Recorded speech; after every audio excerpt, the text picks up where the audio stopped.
This episode is brought to you by La Quinta by Wyndham. Your work can take you all over the place, like Texas. You've never been, but it's going to be great because you're staying at La Quinta by Wyndham. Their free Bright Side breakfast will give you energy for the day ahead. And after, you can unwind using their free high-speed Wi-Fi. Tonight, La Quinta. Tomorrow, you shine. Book your stay today at lq.com.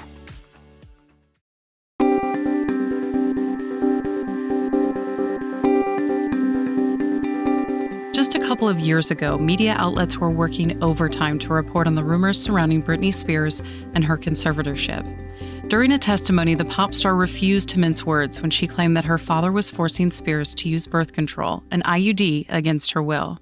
It's an accusation of forced sterilization, shocking in this day and age. But to a probate judge in June of 2021, she says it's true. I want to have the real deal. I want to be able to get married and have a baby. I was told right now in the conservatorship, I'm not able to get married or have a baby. I have a ID inside of myself right now, so I don't get pregnant. I wanted to take the ID out so I could start trying to have another baby, but this so-called team won't let me go to the doctor to take it out because they don't want me to have children, any more children.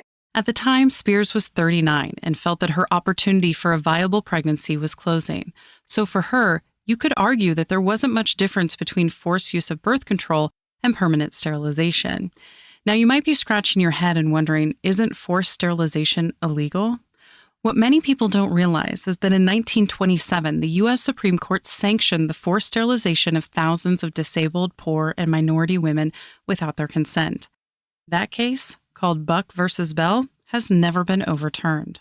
I think even folks that maybe are not aware of this long history of forced sterilization or particularly shocked by that revelation because it implies that there are people that are kind of controlling Britney Spears' reproductive choices. And I think in this day and age, people believe that women should have the right to make their own reproductive choices. That's Natalie Lira, Associate Professor of Latinx Studies at the University of Illinois at Urbana-Champaign. Her research focuses on reproductive justice and the history of medicine. And so I think even divorced from this long history of sterilization abuse, it's a disturbing revelation. But add to that, this very long history of state-mandated sterilization that started with the eugenics movement. Eugenics is a pseudoscience that became popular in the U.S. as an effort to implement genetic theories for the so-called good of society. The Nazis applied this same theory to its extreme during World War II. Eugenics argued that certain social problems were caused by people who had defective traits. So they asserted that things like poverty, crime, immorality, largely the outcome of defective biology. And so by that logic, they asserted that if we could identify individuals and populations that produced these socially detrimental traits and prevented them from reproducing, then society would benefit. And so it was a science that really individualized or biologized social problems, and in the process, really made reproductive control a legitimate facet of social welfare and public health. One woman named Carrie Buck fought back. She argued that forced sterilization was cruel and unusual punishment and a violation of her Eighth Amendment rights. But in a 1927 decision, the U.S. Supreme Court wrote that, quote, the principle that sustains compulsory vaccination is broad enough to cover cutting the fallopian tubes. Buck lost her case and was sterilized, along with thousands of other women in prisons and institutions across the country. The Supreme Court upheld eugenic sterilization as a legitimate policy, and Oliver Wendell Holmes was a judge in that case, Buck v. Bell, in 1927. And the assertion was that it was better to end the family line than to allow that there be 3 generations of imbeciles. I think the direct quote is 3 generations of imbeciles is enough. Though many organizations have fought back, only 2 states have banned forced sterilization. Disability rights organizers did a lot of work to kind of make this practice unpopular. In kind of like the mid-20th century, forced sterilization was less systematically occurring. It still occurs in public hospitals and in private settings. For example, between 1997 and 2013, the state of California forcibly sterilized 1,400 female inmates. Court witnesses claimed that it was cheaper to sterilize these women than to support their progeny on welfare. And in September 2020, 148 immigrant women detained by the U.S. Immigration and Customs Enforcement were given what Lyra calls unnecessary hysterectomies without their consent. So I wouldn't say that this has all ended. I think we have many examples where this still happens, and it's not as systematic as it was in the era of eugenics, but we see that people who are kind of marginalized and labeled in different ways and placed in vulnerable positions continue to experience reproductive abuse of all kinds, and even the most extreme kind, which is kind of this forced sterilization. And so, folks that are familiar with this history see what's happening to Britney Spears as kind of part of this longer legacy. Unfortunately, I don't think the Spears case is an outlier. From my experience talking to people, working with people in conservatorships and guardianships, I think the most unusual thing about her case is how much attention it's getting. That's Zoe Brennan-Crone, director of the Disabilities Rights Program at the American Civil Liberties Union. The Americans with Disabilities Act, signed into law in 1990 by President George H.W. Bush, is much of what's at issue. The ADA gives people with disabilities the same opportunities as everyone else. However, substantially impaired people living under a conservatorship or a guardianship lose their civil liberties.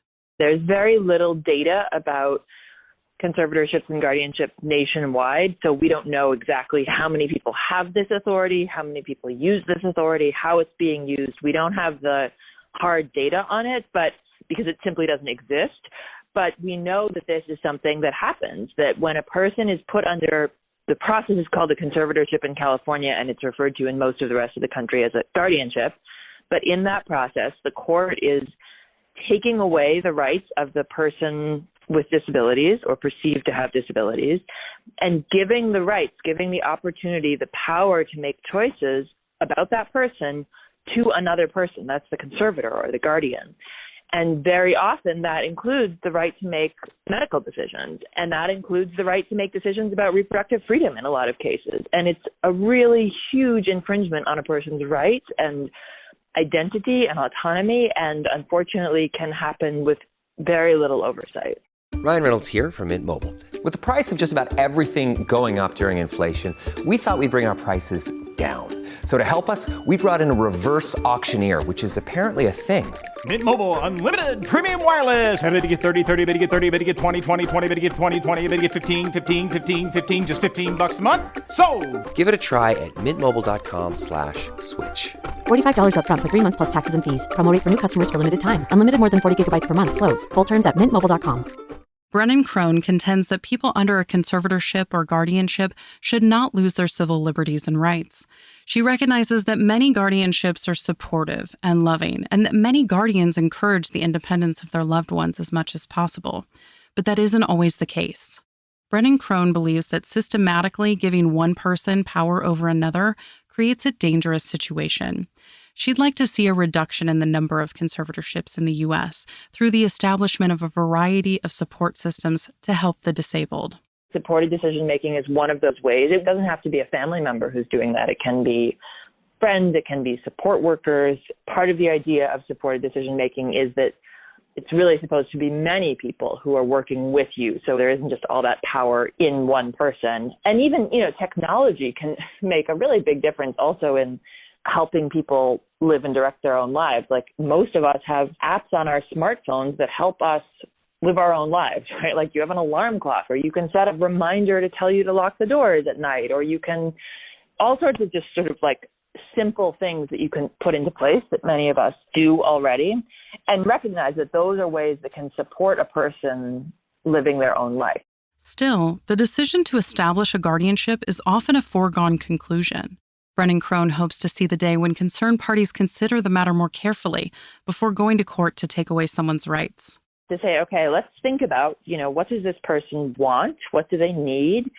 is there a reason that we think that this person can't direct their own lives? And in the case of adults, I think that they're spending their money the wrong way or getting bad haircuts or drinking alcohol more than they should are not actually reasons to take away a person's civil rights, And so I think really having a system where you really have to identify, here's what we think the danger is, the problem is, and really brainstorming what kinds of voluntary things. What if somebody agreed to have a joint checking account with someone they trusted, and so, or, oversight in a checking account so that person could put the brakes on if they spend more than, a certain amount of money in one day and help the person talk through what they were doing. And if they choose to do that, if they can agree to that, then there's no reason to go through a court system and take away someone's rights. According to the International Justice Resource Center, forced sterilization is a human rights violation. And yet, it's legal to enforce sterilization in the U.S. You can find more information about all of our guests on our website, radiohealthjournal.org. This segment originally aired in September 2021 and was written by Polly Hansen. Our lead producer is Kristen Farah. Our executive producer is Amira Zaveri. I'm Elizabeth Westfield.